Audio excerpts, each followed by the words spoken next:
Good morning, everybody. It's a beautiful day to be alive, and it's an even better day to go do some maintenance mods on Granda.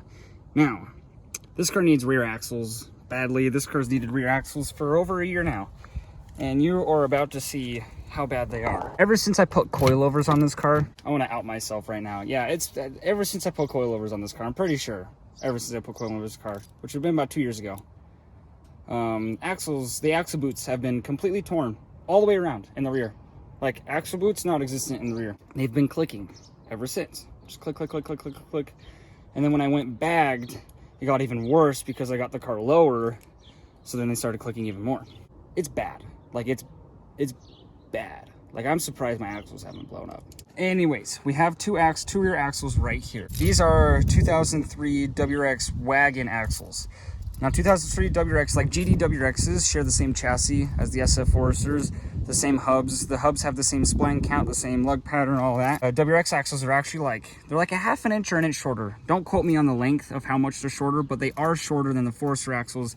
Because Forester axles come factory with a lift kit, they need longer axles because the longer distance between the car, which is up here, and the hub, which is down here. Now, when you lower a car, it brings that distance down, which causes axle bind because now the Forester axle is too long for that distance. So when you do WRX axles, it's shorter axles and it'll get rid of your axle bind. When you slam a car this far, I already have WRX axles in the front. I did WRX axles in the front of this thing like a year ago. And I did that because I was getting gnarly axle bind, and that fixed my axle bind. And then I went camber, and then the axle bind came back, which is why I got the extended lower control arms, because then again, the lower you go, the shorter the distance between the axle has to go is. You do the extended lower control arms, which pushes the hub away from the axle, which gives you that distance again. Now, most cars, because I know there's already gonna be people in the comments freaking out, most cars actually need the opposite. You need axle spacers. I don't know all of the geometry, but that was just my rudimentary explanation of why why we're doing WRX axles in the Foresters and that kind of thing. Now, when you go huge camber on like a GTI and you have extended lower control arms that are extended like 2 inches, the axles become too short. And that's when you get axle spacers, which I believe bolt to the trans, and then your axles bolts to the spacers, which bolt to the trans, and then it's, you know, how spacer works. I met one of you guys at the Scrapefest show, and this guy told me that he was so glad that I've had so many issues with my car because I've had to go through all the hard stuff by myself, all the trial and error by myself, and then I make videos for you guys going through all the trial and error so you don't have to. And he said it was so much help building his Forester. So this is my trial and error, putting 03 WRX wagon axles in the rear because I did it in the front. Haven't done them in the rear yet. Part of my trial and error is I ordered axles off of online, and that was the worst mistake I have ever made. Ordered WRX axles, the front WRX axles, off of online for this car, and it was so bad. I had to return them, and I ended up, it's really hot in here. I ended up having to go buy them from O'Reilly. So if you're gonna be doing an axle swap like this, do not buy axles online off of an axle shop or off of like Rock Auto. Like, buy axles from an auto parts store. I know it sounds weird, but all the Forester dudes who have done this, who I've talked to, and from my personal experience, the ones online just aren't the same quality and just don't work as well as the auto parts shop ones. For whatever reason, I don't know why. The ones that I bought online for the front were worse than the factory ones, and then the ones I bought from the auto parts store were fine. And I got told to buy them from the auto parts store by multiple sources who had the same issue as me. So that's why I bought these. These are import direct axles just from O'Reilly's. They're like 70 or 80 bucks a piece. It's not that bad. And yeah. So we're gonna go throw these on, and you guys are about to hear the horrible axle click that I have. It's so bad. Let's get this old girl started and go get her axles fixed. Honestly, doesn't have the loudest cold starts. Are you ready for this?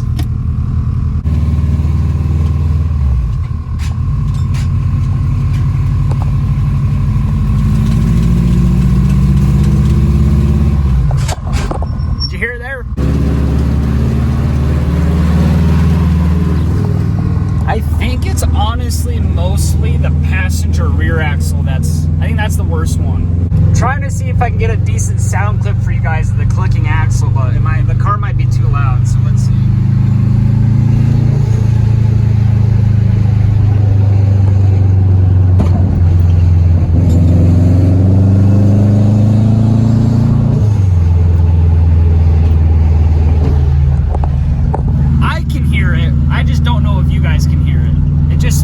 just sounds like a clicking noise.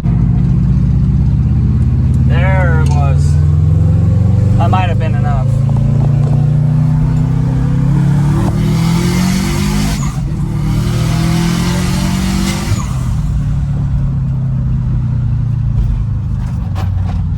Losing tools. Though, because the rear on this car, we have drum brakes. They're on axles with drum brakes, so I'm not 100% sure how this is going to go. We are going to be swapping Granda to disc brakes this year, hopefully. I figured out finally how to do the swap, so we're going to make a video on how to swap the rear drums to disc. It's actually super easy, a lot easier than you might think, but that's going to be later down the road. So I think what we're going to have to do is just jack the car up, get a wheel off, and see if either we have to pull the casing for the drum brake, like the cover for the drum brake, off, or if there's going to be an axle nut right behind the wheel, and we might not even have to remove anything on the drum brakes. On the diff side, because we have an R160 diff, it looks like it just bolts to it, so that's pretty easy. As long as none of those are seized or going to strip, should be decently simple. Just jinxed myself, I promise you that. This is going to take 4 hours now. Let's find out.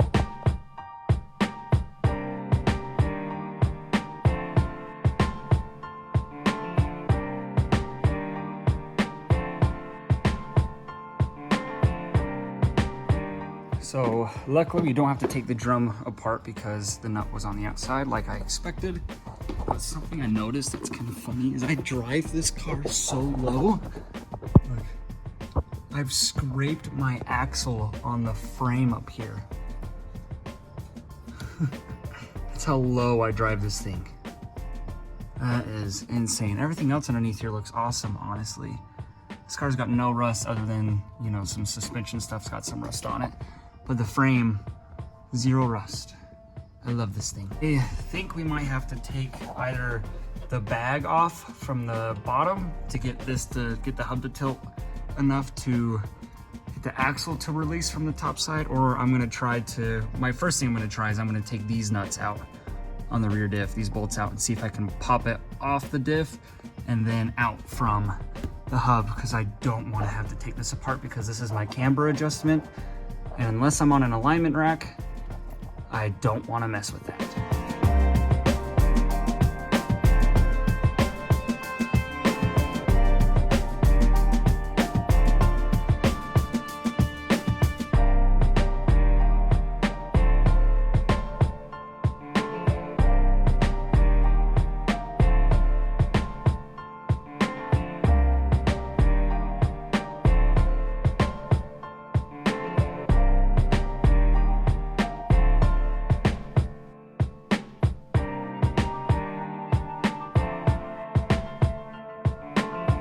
Didn't even make it through all the bolts, and one snapped on the diff. I am so mad. All the rest came out so easy. Okay, quick update. I had to take everything off. I had to use a freaking pipe with a breaker bar to get the bolt that went, the super long bolt that went all the way through this guy loose. But yeah, I literally had to take everything apart to get the axle out. You can see where it's ripped in there. It's been like that forever, as long as I can remember, since I've owned the car. So glad we're changing these out, but yeah, my alignment is gonna be screwed because I have literally a credit card between my barrel and my bag right here. So if that's not absolutely perfect fitment, then I'm gonna rub here or I'm gonna rub there.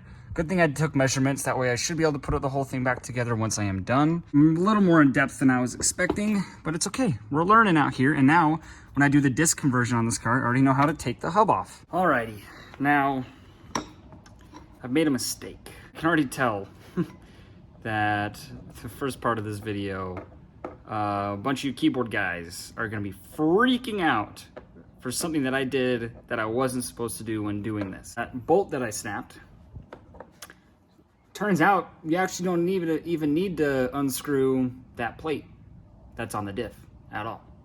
The axle just pops out. So I feel stupid, but this is what happens when you work on cars. You learn. So I'm gonna leave it all in the video. I don't want to take things out because my learning experience is also your learning experience. So as far as I know, I haven't gotten the axle out of it yet, out of the diff yet, but from a video that I just watched of a Subaru Outback, which looks to be the same way because Subarus are Legos, he left the bolts in and he just used a pry bar and it popped it out. So there's no videos on how the Foresters work, but it looks the exact same, and Subarus are all pretty much the exact same. So I'm just gonna assume it's the exact same.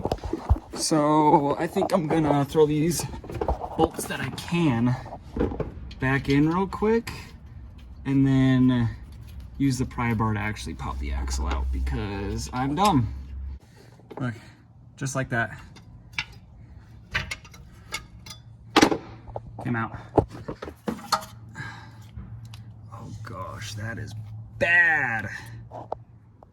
Look at that. I mean, nothing looks broken in it, but that's like bad. I'm so glad we're throwing new ones in. Okay, so I'm having issues. Okay, let me get up. I'm having issues. I called O'Reilly's because, like I said, these axles are different than the Forester axles, just to see, have them look at my order, look at the part numbers, and tell me which one was driver and which one was passenger side. So 4.3 is driver side, 4.4 is passenger side. We're doing passenger side. This is the axle that came out of the box that ended in 4.4, and it's different. It's different, but the one that came out of box 4.3 is the same as the passenger side axle that I already pulled out. You can tell by the ends. You see how this one has a little lip here? This is the one that I already pulled out, is the middle. Has a little lip here. This one has a little lip here. This is supposed to be the driver. This is the box of the driver's side one. And then this is the box of the passenger side one. No lip, you see? So just to be 100% sure, I'm gonna go pull the axle out of the driver's side because the whole rear end's off the ground. And then we're gonna match them all up and see what it is. Maybe, honestly, the Foresters are the same. I have no clue at this point, but we're gonna find out.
All the axles are pulled out now, and I got sent one of the wrong axles.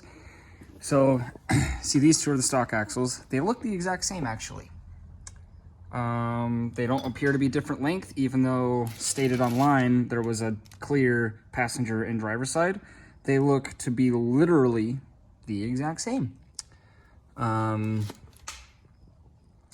same length, same CV ends on both sides, yeah. Which is the same as this axle, this new axle. Same CV axle side, same hub side. As I said, they're just a little shorter, as you can see. I mean, it's barely shorter, is what I've noticed. Like, I mean, if you go from there, that might even be like the bearings compressed. They might even be the same axle, honestly. I know the fronts are 100% shorter, for sure. The rears, this is my first time, so I don't know. What in the world is that? That is different. Is this a front axle? I don't know. Kind of looks like a front axle, if I'm being honest, but it doesn't have the cotter pin relief on this side for the trans, so I don't know. It has this thing, but like that's different, this is different, and so I don't trust that, and we're not going to put it in. So we ordered in new axles, which are going to be here in an hour, and then we'll continue on. And I'm just going to grab the same axle as this. We're going to throw this axle in. I guess what I should do real quick is see if this axle fits both sides while everything's taken apart on both sides. Let's go through really quick of exactly step by step what I did to do this. So first off, I took off this lower trailing arm bolt. It's a 17 millimeter on both sides. Next, you got to take off this bolt that holds the toe adjustment, these arms, always forget what these arms are called, but it holds these arms. Those are 19 mil. It's a super long bolt. On my passenger side, the bolt came off just fine. On this side, it won't release from this right here. From this bushing right here, it won't release it. So I took the nut off, and then I just got this arm out by pushing it over as far as I could. I got this arm out, and then I unbolted the strut, and that took it all apart and got me enough room to drop it enough to get the axle out of both sides. And then when you put it back together, you just do it the opposite way. The only difference I'm going to have putting it back together is I need to match my camber perfectly again, or else I'm gonna rub everywhere and it's gonna screw my entire car up. So I will update you when we get the new axles on the way, and then I will update you when this is all going back together. I convinced my grandpa to let me take the Minx to go get the new axles. That's the blinker.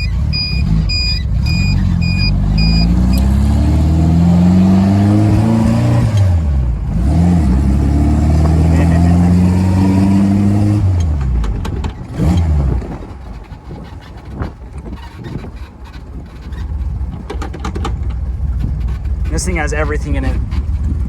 This shifter right here, you push forward and it locks one wheel left. You pull backwards and it locks the right wheel so you can drift.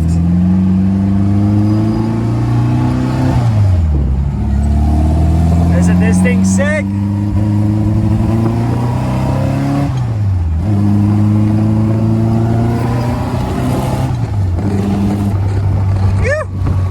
We have gotten the correct axle. We ordered both axles again. I guess I should talk to the camera. We ordered both axles again just to see if by chance they did actually in fact box the wrong one, and they did.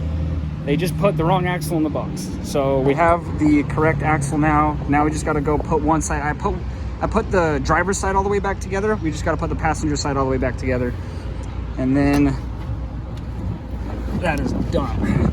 Let me give you guys a good startup on this thing. This is a Myers Minx that my grandpa built, start to finish, fully custom tuned engine.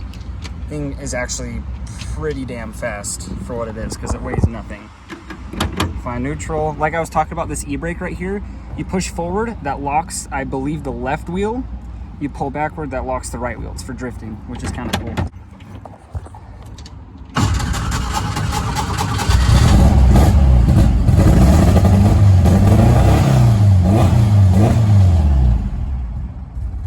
There it is. You see, it was kind of breaking up a bit. See, it's got, like I said, a fully custom engine in it.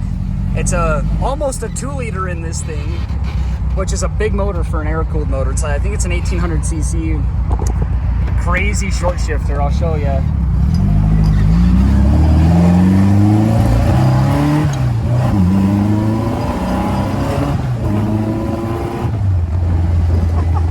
This thing is way too much fun.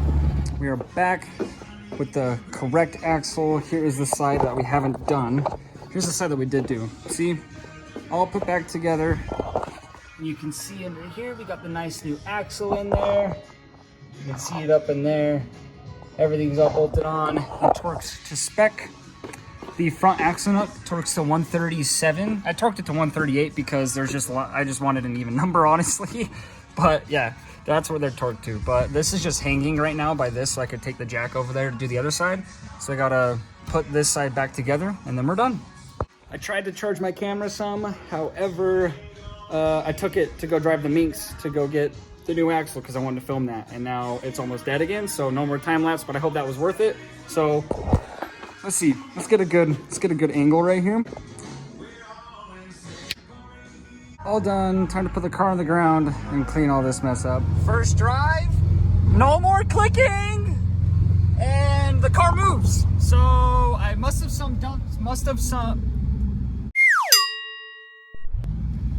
done something correctly because the car still moves. So that is a plus. I don't hear any more clicking in the axles, so I think that is a success. All right, one last pull before we end off this video. Oh gosh, that axle clicking being gone is weird. This car's always made that noise. That's weird that it's not. All right.